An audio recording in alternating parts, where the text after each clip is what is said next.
Hi everyone, Ted Simpson here, and today we're just doing a voiceover video. So you can see here I'm putting on my liquid white. The issue I had with the audio here just didn't work out. So we're going to do a simple scene here based off of the Bob Ross basic kit. I had some colors left over here, and I'm really only using crimson, phthalo blue, and titanium white to complete this entire painting. So we got the 12 by 16 set up portrait orientation here.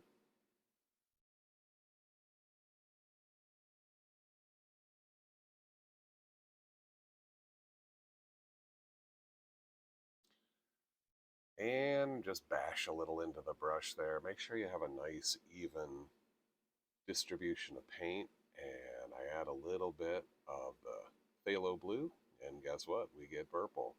So in this case here, I'm not even worried about it being completely mixed. You might see a little blue streak here or there. Not a big deal. We can darken it up a little bit, bashing the heck out of it, working it in there. I want the sky to be a little bit darker at the top, so I'll drop in a little more blue into the brush and just work it up into the top. Having some shadows in the snow look really nice, so I'm just cleaning the brush out on the bottom part of the canvas. Little more color here. Wipe the excess paint out of my brush, and I'm just going to go crazy there, just working it in. You can see here I'm really bending those bristles, moving that color a little bit more pressure. Moves and blends and softens that color. The more that you work it there, the more it's going to mix with that liquid white and get that softer blend. Making just a simple sky, various colors and shades. And using a little bit of that same color, I can just swirl in an indication of a stormy cloud back there. You could do this multiple times to get the desired effect, and then just simply blend it out.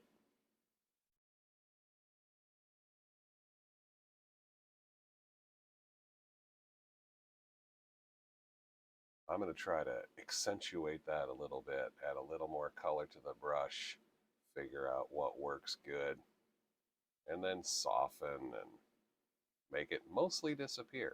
But a little variation in the sky is always nice. The old tappy clouds. Little tappy clouds, let it just sort of be lazy out there. And again, I'm blurring a lot of it away. Just want it off into the distance. Kind of a dreamy sky here. Everything is just nice and soft.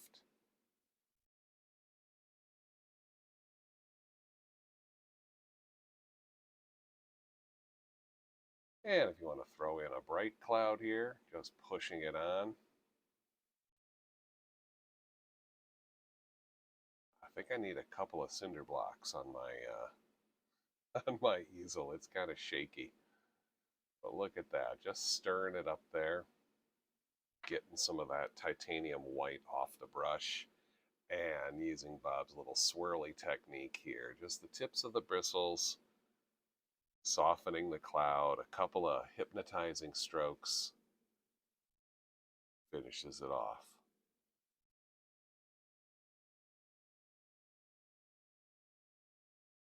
Throw in another little cloud on the right side, just push that color on,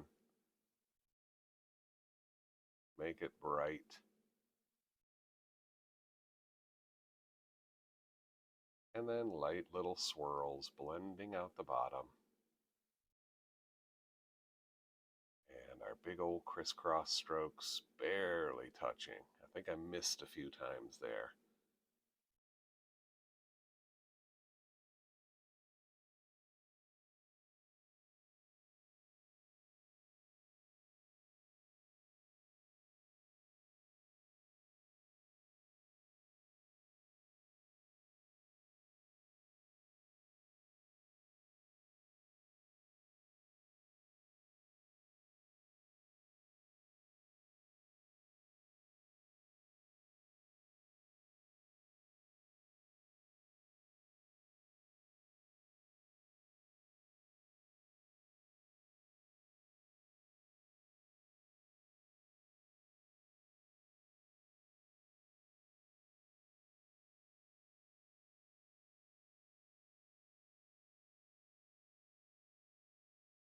Taking some of that same purple color, and this time with the small palette knife, just going to push that paint right into the fabric. Give it a good push. Really, really work it in there. And just focusing on creating an interesting outer edge using the length of the blades. Yeah, just push that right in there. Doesn't take a lot of force. Making a clean dark edge, and then I just scrape the excess dark color off.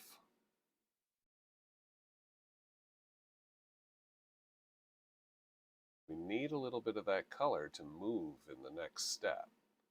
So as long as you scrape off the majority of the dark, and you can actually see I left a little bit of dark up on that tallest peak, and you'll see it get worked in a little bit later.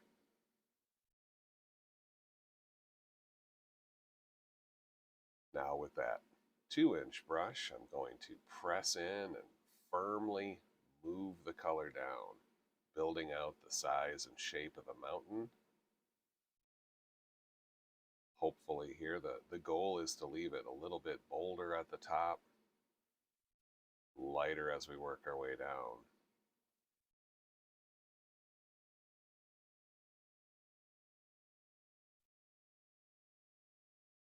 Soften it out there just to get that misty look.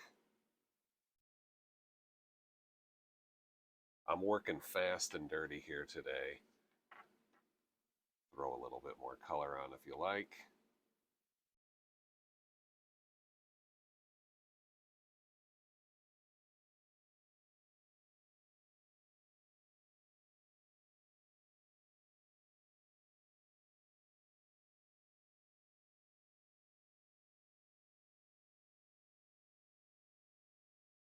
Now with our very small roll of paint, look at these light little touches, just letting that knife graze the canvas. Don't want to do too much pressure. Now Bob likes to do these long swaths at a time, which are a little tough when you're new at this. So I like to show these little micro pulls, you know. Don't try going through the whole thing at once. Get some started there and just keep working your way down these little pets. And today's mountain is very vertical. Look at that. I started out over on the right side there, moving more to the right.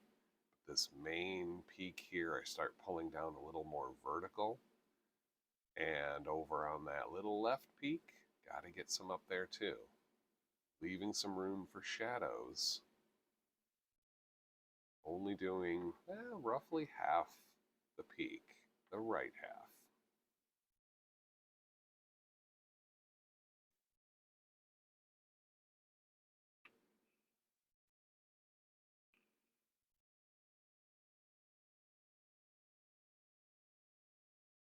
One of the struggles I had as a new painter is over highlighting. Little bit of phthalo blue in my titanium white, and a touch of the purple color in it as well. You got to find the color that works for you.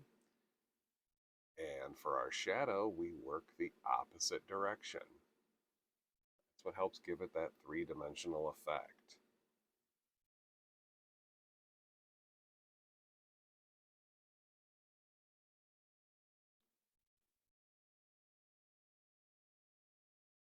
Every highlight trying to butt it up with the shadow color and bring it that opposite direction.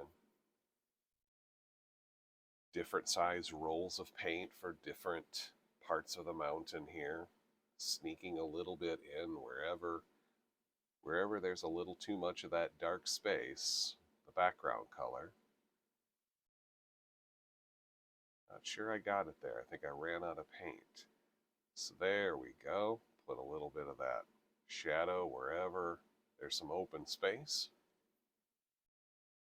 One thing that might help you with your mountain is if you notice off in the right side there, look how that mountain ends, like where the mountain ends on the right side.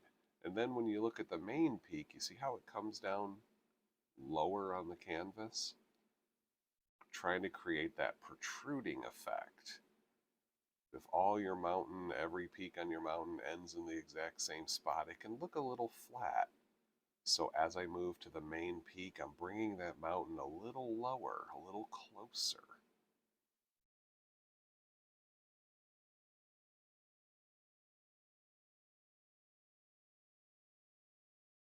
As to not fiddle so much, I think I'm going to move on. I try not to overwork my mountains. If I'm just doing a fast, dirty painting for you, I think we're going to move on.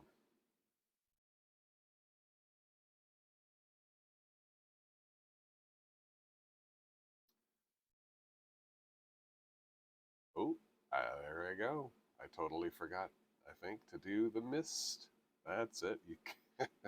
You saw me pause there for a moment, like, what am I doing? Gotta create a little bit of mist there. Blur the bottom edge of that mountain down, just like how we do the clouds. Same thing on the shadow side, just the bottom inch or two of that mountain. We don't want to mist out the top necessarily. I think there was one time I just saw it on my one a day calendar, a mountain where Bob misted the entire thing. But now look at this. I decided I don't want to do choppy trees. So the angle of my fan brush is a little different where I'm just pulling down. Bob does this to great effect with the 1-inch brush quite often. He tilts that angle and just pulls down. Quite a bit different look than holding it, raising the handle and stabbing downwards. It gives it more of a spiky look. Where this, not as much, it's just a different look. I overlap that mountain a little bit, leaving a little bit of mist. Now with my mostly dry, clean 2-inch brush, getting a little bit wobbly again.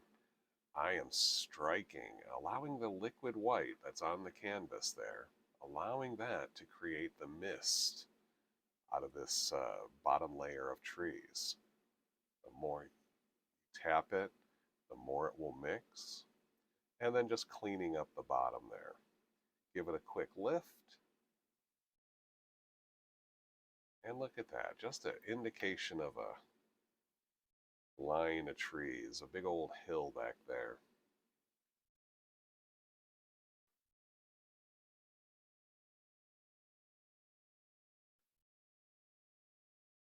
The whole idea of putting a little color in the foreground there is so that it's not just noon in the Arctic, that bright snow. Having a little dark there helps the snow stand out. So plenty of color on my brush to move it. Hopefully it will pick up a little bit of that dark color, and there it is. It dulls down a little bit. Push the bright color on. Then the more you work it, it'll pick up a little bit of that shadow color. There we go. How bright? It's up to you. This one is actually a little brighter than I thought it would be, but if you see some shadows, a little bit of dark stuff there poking out,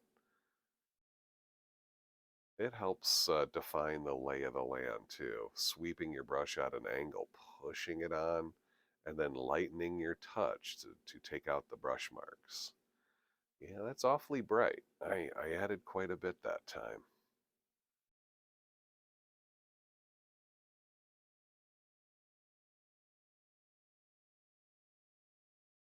If you think you added too much, you could also just put a little bit of the darker color on your brush and just work that in and dull the whole thing down.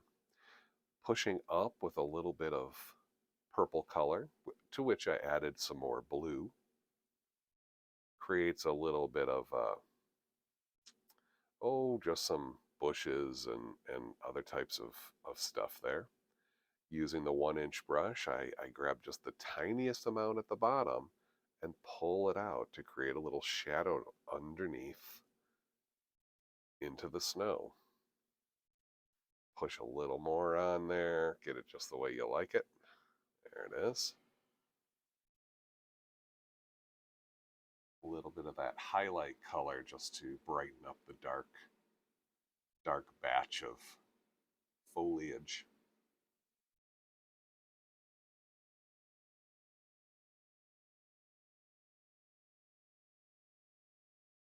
Since I wasn't talking while painting, sometimes I forget to show you the palette.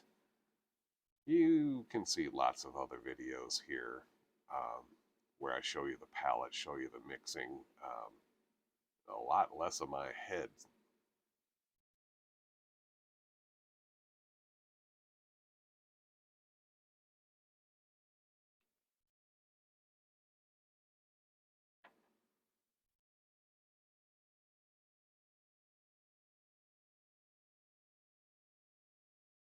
So I mixed up a bigger batch of purple. Okay, no white in it, just lots and lots of dark color, crimson and phthalo blue. I'm using a fairly old, almost worn out fan brush. It's a little bit hairy, so we get a little bit different look to our brush as they age and the bristles fray a little bit. You can sometimes trim them back to a nice fan shape, a nice arc. But eventually the bristles get so short and they just don't work as much anymore.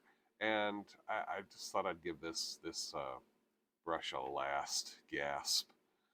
Just a couple of scraggy evergreen trees with a little bit of bushes and such underneath. And using that white, I'm going to pull a whole new plane, a whole new hill in front of the previous ones, pushing it. And if you grab just the tiniest bit of that color, it creates a little shadow under there. Angles are very important here. I wanted to get a little bit of a flow going in my scene here.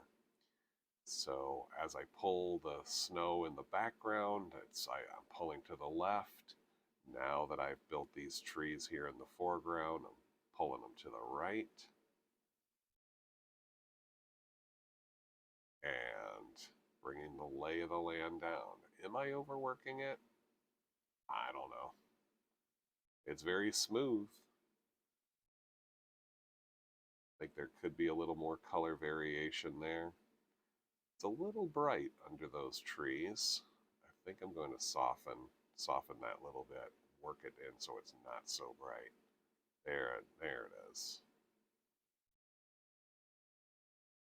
Still blending, making it awfully light. I could have left a little more dark in there. Well, sometimes you don't notice until you take a step back and look at it from a different set of eyes at another time. At this point here, I think we're nearly done. I need to highlight the evergreen trees a little bit of the liquid white, titanium white, touch of the phthalo blue if you want, and we'll put a little bit of highlight on this stuff.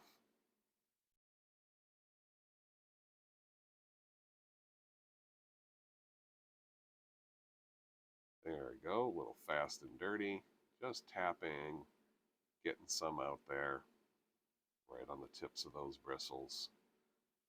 Some new fallen snow gives it that blanket look to the land. And a little bright stuff here and there on those evergreen trees. And if we push up this time, tap down for the trees and push up for the underbrush, I think we'll get a little frosty, snowy highlight on there it is. Oh, look at that. I actually used the 1-inch brush for that and tapped in a little frosty bit.